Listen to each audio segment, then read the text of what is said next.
জরুরি আপনাদের স্বাগত। আজকে আমি এসেছি দুর্গাপুজোর প্যান্ডেল দেখাতে ভবানীপুরে। প্লিজ ভিডিওটা স্কিপ করবেন না, লাস্ট পর্যন্ত দেখতে থাকুন। আর ভিডিওটা ভালো লাগলে অতি অবশ্যই লাইক অ্যান্ড সাবস্ক্রাইব করতে ভুলবেন না। প্রিয় দর্শক বন্ধু, ভিডিওটা পুরোপুরি দেখা, লাস্ট পর্যন্ত দেখা আপনাদের কাছে অনুরোধ রইল। আজকে আপনাদেরকে প্যান্ডেল দেখাবো ভবানীপুরের স্বাধীন সংঘর প্যান্ডেল এবং ভবানীপুর 75 পল্লীর প্যান্ডেল। প্রিয় দর্শক বন্ধু, ভিডিওটা পুরোপুরি দেখার পর কমেন্টে জানাবেন কোন প্যান্ডেলটা দেখতে আপনাদের খুব ভালো লাগলো।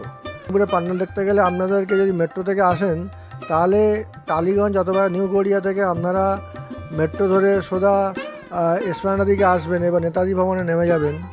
আর যদি আপনারা দক্ষিণেশ্বর বা দমদম থেকে আসেন তাহলে আপনারা নেতাজি ভবনে নেমে যাবেন, এই প্যান্ডেলটা পেয়ে যাবেন। আর যদি আপনারা বাসে করে আসতে চান হাওড়া থেকে, বা হাওড়া থেকে মেট্রো আসে, আপনারা মেট্রো ধরে নেতাজি ভবনে নেমে যাবেন। আর যদি বাসে করে আসেন হাওড়া থেকে তাহলে আপনারা যদুবাবুর বাজারে নেমে যাবেন। যদুবাবুর বাজারে নেমে গেলে আপনারা কাছাকাছি প্যান্ডেলটা পেয়ে যাবেন। দুটো প্যান্ডেলেই কাছাকাছি অবস্থিত। প্রিয় দর্শক বন্ধুরা, যদি আপনারা টালিগঞ্জ বা বালিগঞ্জ বা এদিকে দক্ষিণ কলকাতা থেকে বাসে করে আসতে চান তাহলে আপনারা যদুবাবুর বাজারে নেমে যাবেন, কাছাকাছি দুটো প্যান্ডেল আপনারা দেখতে পাবেন। আর পুরোপুরি ভিডিওটা দেখার পরে প্রিয় দর্শক বন্ধুরা কমেন্টে জানাবেন কোন প্যান্ডেলটা আপনাদেরকে ভালো লাগলো।